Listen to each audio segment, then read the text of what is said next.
Hello, you're going to see this twice, but I didn't pause long enough to say hello, welcome, and this is assuming that you know how to set your abdominals. It's a core workout, so if you don't, please go back to another video that I've done in the past to see how to set them.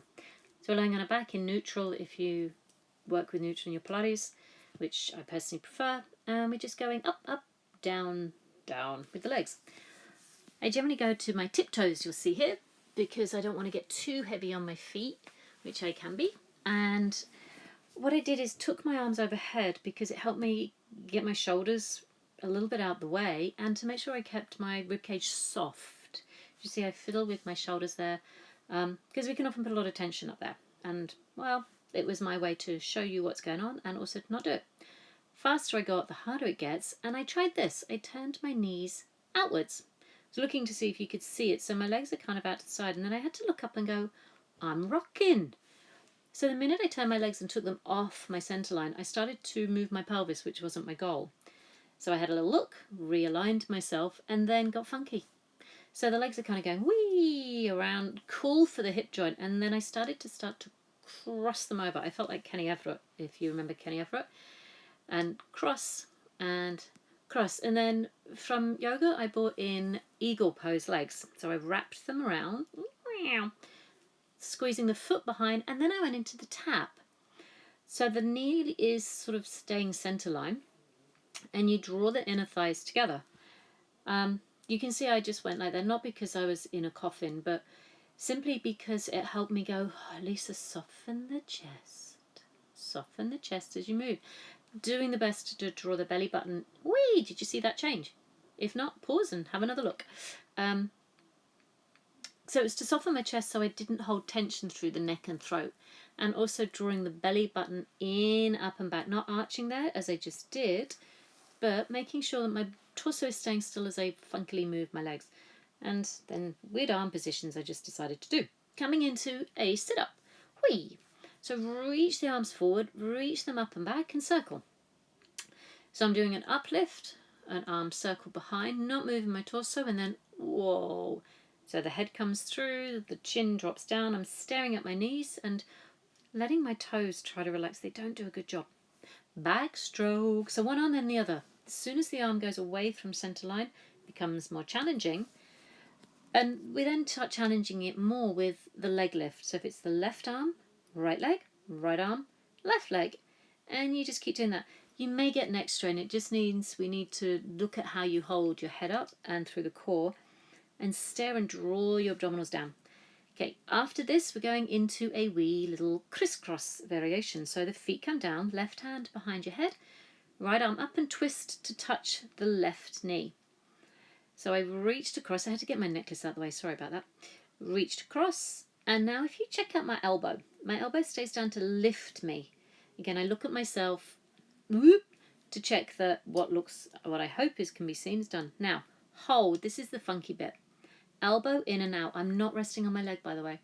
The elbow comes in, and if you pull that shoulder blade in with the elbow, you can see you get an extra little lift.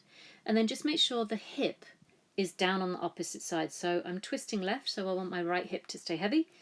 And then I went the other way. And so it's up and over. Again, look at my funky toes. God bless them. So reach diagonal and down. Elbow pushing on the floor to get a bit of lift, but core staying down and flat. Hips staying nice and steady and still. And then you want to go into holding and then butterflying the elbow.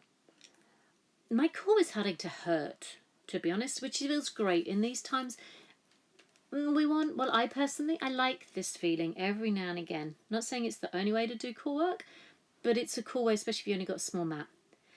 Now, legs come up. Push them up into the air again, heavy through the butt, flex the feet. Two legs move away from you. You do not have to put your arms overhead, please. You can have them down by your sides. It will help and give you a bit more stability and force. Arms up so you can see my body. Again, stay down, stomach, stay down. The lower the legs, the harder it gets. Not arching, again, drawing in, body as still as you can. And I was like, whoa, come on, you can do this, girl. Last one going down, and then flip it up. Whee, ready? Yeah, looking graceful as I turn. And coming down, so balanced workout. We work the front, We're going to work the back being a huge postural part. Elbows, you're at goalposts. Elbows in line with shoulders, hands forward, 90 degrees at the elbows, and it's just that lift. And then the lower. The aim here, I didn't have my elbows wide enough. I readjust in a moment. I didn't notice that bee going by. The goal is to get into the upper back. So the twist really helps to bring awareness to the area of your bra strap, basically. I know if any men are watching, you know exactly where that is too. And as I turn, I'm thinking of counter-turning my hips so my pelvis stays still. Yes, I did mean to look under my armpit.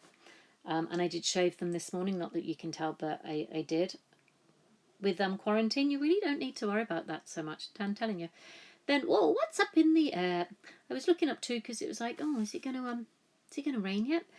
Now, I'm doing funky stuff with my elbows because as I came up, I had an ability to roll them back, open through the chest and collarbones, and it kind of helped give me, give my upper body a bit more work. Similar to what I did on the front now. I work on the back body, one arm forward, one arm back. I kept fidgeting my legs. You can try that too. You could have both legs lifted through all of this. Your lower back might feel some effort, and that's okay as long as you're also feeling the effort in the upper back. Big postural one. Keep the eyes looking down so you don't overstrain your neck. You're thinking trying to get your nipples off the floor, basically. Push yourselves up. Come into beautiful big swan, bringing the knees in. Cat stretch. So again, just to release the spine, move it around. Round back, tuck the tail, drop the head, push the floor away. Look up, stick your booty up, and round off again. Try to get an even curve through the back here. Often the lower back doesn't want to do this, and more will happen in the upper. So we're looking even. Funky. I love funky cat. Who doesn't love funky cat, really? So you're going to see my bum now because I wanted to make sure I've got a tree growing out to my bottom. I'm really shifting across. There was, sorry, there was nothing wrong, nothing right. Move, feel the sense of freedom. Look, my elbows start to go. I get funky. I roll my shoulders. And now, time to take a really great side stretch. So turning the back foot, the leg that I'm balancing on, big stretch from finger to toes. Tuck it in and open. So whenever I do a workout, I try to get my spine moving in all ways. And this is a beautiful, beautiful side stretch, opening as well through the chest. Tucking in, round back, open, a little bit of extension. Oh man, it just felt good. Movement feels good. And again, all of this possible in the space of a mat. So if you don't have much space available to you, I'm really hoping this at least gives your body some energy to move. Again, another view of my bum. Luckily, I had no hole in my trousers today. Tap the toe, reach the arm. Grace, beauty, prettiness, flow, openness, release, all of these beautiful words to really move through the ribs and spine. Bit of a challenge to keep the foot off the floor in the tuck, so please do put it down if need be. And once you've done this one, you come into your hands and knees. Coming into thread the needle, I always turn my hands slightly in, and then the other arm threads under, and I'm going to move quite quick through this, and then I change sides. So I was aiming to keep my hips relatively still. They could move and shift across. We always used to call this reach for the Malteser move. You know, when that little chocolate rolls under the settee and you want to get it back, you're reaching under, looking for it, and then the other way. Then coming back through center, twisting, turning, amazing for the spine and the energy level, so give it a go. Forward folding, walking the feet in. So I felt the need today to release, which the movement of my spine really helped. So hang on, bend the knees, hang on down. Your hands may touch the floor. If they don't, come to where you can, and then you may need to hold your elbows, which I'll do in a moment. And it literally is heavy. Let your head drop, release through the neck, and just take your time to dangle here. Ask yourself the question, what do I need to let go of right now? Because there's something. For me, it's expectations of being at home, how it feels, some stress obviously of not being able to get outside and move around more than this deck. It's a really good way to finish so that when you come up, you really have moved, energized, and got rid of any tension you may not want right now.